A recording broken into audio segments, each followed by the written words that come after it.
Hello, party people, and welcome. My name is Lisa Archuleta, and this is my presentation. I will be talking about diabetes type 1, and more specifically, the insulin crisis that is going on with people suffering with diabetes. I'll be focusing on, like I said, diabetes type 1 or diabetes mellitus type 1. Yeah, so let's get started. So, to start off, I thought it would be great to do all good things start off, with a joke. So this one is kind of related to diabetes a little bit edgy. So starts off, I visited the doctor today and he said my sugar was too high. So I went home and moved it to the lower shelf. Oh my gosh, what a knee slapper. Alright, okay. Well, now that I know I have your attention, and that you're all just dying of laughter, I'll start with my presentation actually, and just give you guys kind of a little fact and background of why we should really care about this, disease. And so it's an autoimmune disorder, or an autoimmune disease, and it affects about 1.6 million Americans.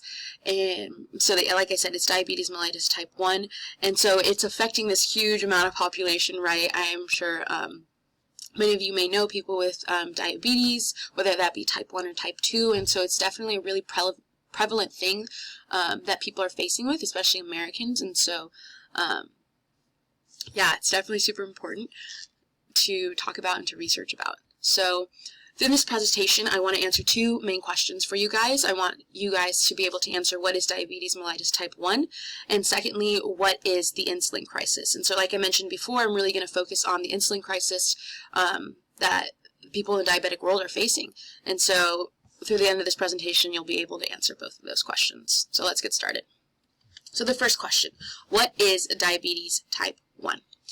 And so basically, when someone has diabetes type 1, their body is attacking itself, as most autoimmune disorders do, and that the body just isn't able to produce insulin, or it produces little insulin, and that's just not, like, the body uses insulin as a form of energy, and so when the body doesn't have that glucose or that insulin, then it isn't able to produce energy, and so then it starts burning fats, and then you can get into diabetic ketoacidosis, and so it's just not good. Your body needs the insulin, right? And so you can see in this figure right here, in a healthy person with that everything's functioning well, your pancreas is producing insulin, and then you have the glucose, and that insulin moves the glucose to the cells, and that's what I mentioned. That's how your body is producing this energy, and you're able to, do all the great things like tell jokes and do presentations in class. Am I right?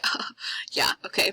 But for somebody with diabetes, you see that the immune cells, so someone that has this autoimmune disorder, right, their body is destroying the beta cells in the pancreas, which are responsible for creating that insulin, and so therefore the pancreas isn't able to produce this insulin, and then there's more buildup of glucose in the body, and glucose isn't able to travel and create this, the body isn't able to use it for energy. And so that's kind of this big picture, right? You have this, the body isn't doing what it's supposed to, basically, and that is what diabetes type 1 is. And some other little facts about it, right, is that it is mostly inherited, or it's an inherited disease, and it's genetic, and so like most autoimmune disorders, there's not much known about it and how it's triggered, and there's some research that says that it's triggered through getting a cold or some type of sickness, but they really have no idea how it's triggered and why some people have it.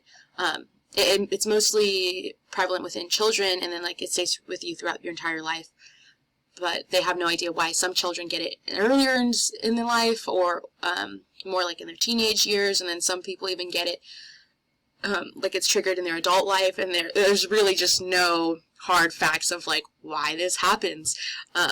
So that's super exciting, but yeah.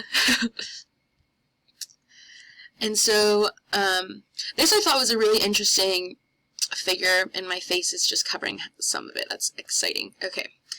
And so it's showing you kind of what I explained earlier in the previous figure, but in a different way that might be more that might be better for you guys to understand. And so islets of Langerhans are just basically like a bunch of groups of insulins, and a bunch of groups of beta cells, and then that's what's going to produce your insulin. And so you see right here, oh, I don't even know if you can see my finger or my mouse. Okay, well, right here in the left side of the image, you have the islets of Langerhans, and you see like with an increase in beta cell mass, you have more islets of Langerhans, and that's a good thing. That's what you have when you have somebody that has a normally functioning immune system and they're producing the correct amount of insulin.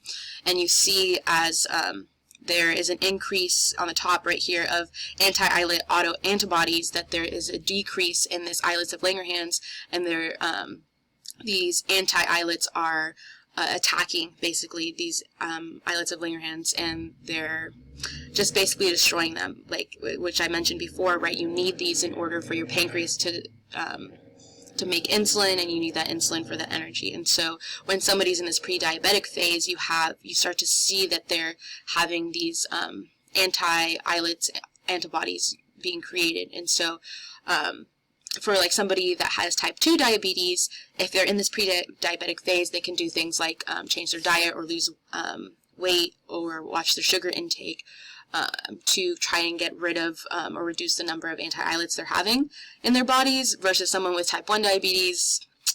You kind of are out of luck on that one. But yeah, I just kind of showed you. I thought it was really interesting showing you the differences in the production of anti-islets and islets of Langerhans within the body for someone that has diabetes and that doesn't have diabetes. Okay, and so now the second question.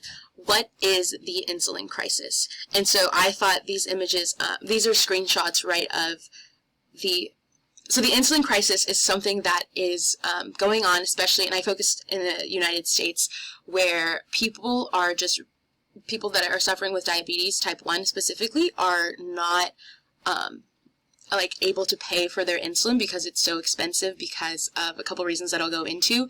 And because of this, they're rationing their insulin, and instead of taking it, like some people take it like up to 9 times a day to regulate their levels of insulin, they're taking it like maybe once a day, or maybe take it once every couple days. And that is just so crazy to me. And so you see that here, right, in these images that I picked out, is you have these 2 women that they made GoFundMe pages to try and raise money so that they can have insulin for themselves.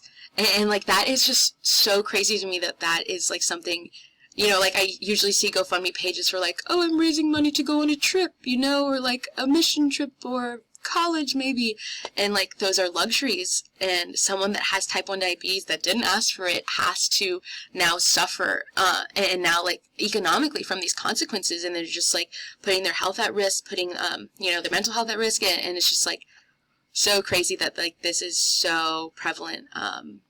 Yeah, that these women had to like raise money, like, hey, please give me money so that I cannot die, thanks. Yeah, and so some of the reasons that we see that this insulin crisis is so prevalent in the United States is, so one, there's 3 main reasons, and one of the main reasons is that there's only 3 companies that control 90% of the global insulin market. And so you have these 3 companies. There's Sanofi, Novo Nordisk, and Lilly. And I'm covering it a little bit, but you get the gist. And so these are 3 main companies that are funding the insulin market. And so when you have these 3 big corporations, it allows for them to dominate the field, right? And dominate how much of the insulin they're producing, the quality of the insulin that they're producing, and the price of the insulin they're producing. And so more or less, right, they're holding this monopoly, and it's forcing people to do things, like I said earlier, like to make GoFundMes because they can't afford these insulin, this daily insulin that they need. And so, right, you see this is because that insulin is created by these, is controlled by these 3 big companies, you're seeing this insulin crisis start to trickle down. And the second reason why you see is insulin crisis so apparent is because that there is no generic insulin. And so I thought this was really interesting, and I didn't know a lot of this stuff, but this one in particular I didn't know, is that insulin is a therapeutic biological product rather than a chemically synthesized product, and so that means that it can't be made generically like other drugs. And so something like acetaminophen, which is prevalent in which is found in fever reducers, so you're going to see that like ibuprofen and stuff like that, that can be generically made, right? Like I definitely have my Walmart brand, generic brand of Tylenol or whatever, ibuprofen. That can be generically made. But something like insulin isn't generically made, and so you have to have, it's more complicated and more expensive of a process to try and duplicate this chemical molecule, and so there is little incentive in the market to try and produce similar things because there's already these 3 huge big corporations, and it's probably really expensive, and even if they did produce it, you're not going to get this great output, and so there's just no incentive to do it, right? And this image right here, if you're wondering, it's not of insulin, it's of cocaine. I just thought it was kind of funny to throw in there of not a generic product. Yeah. But anywho, and the third reason is that there's this price fixing. And so I'm kind of running quite long, so I'm going to speed this up a little bit. But these graphs are just showing you the differences in rising insulin prices throughout the months of May 2001 through July 2016, and it's just showing you that there is price fixing in that they're both matching each other, right? And you see that, of course, within any economic situation, right? But it's just going to show you that the prices are rising so much, and it's not up to par with the inflation rising. Inflation prices. I'm not an economist, but it's basically inflation, things should get more expensive because inflation and adjusting to that, but the rate at which inflation is rising and the rate at which insulin prices are rising is not the same. And so people, again, you had this insulin crisis, and people are forced to ration their insulin, or they're forced to do things like go to Mexico and go to a foreign country and buy medicine because it's just so much cheaper there. And right, so I see these little snapshots from just 2 years ago, and I think the top one and the middle one is from this year, right? Obviously from COVID.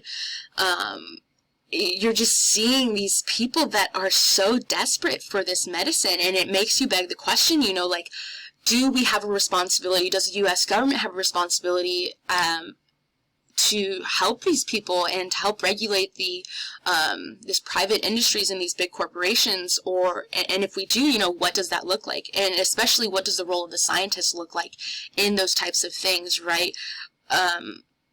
People are scared, how am I going to afford insulin, and just in general, but especially with COVID, and not being afraid to leave, or the borders being closed and they relied on Mexico to go and get their insulin, right? It's just begging all these questions, and you don't know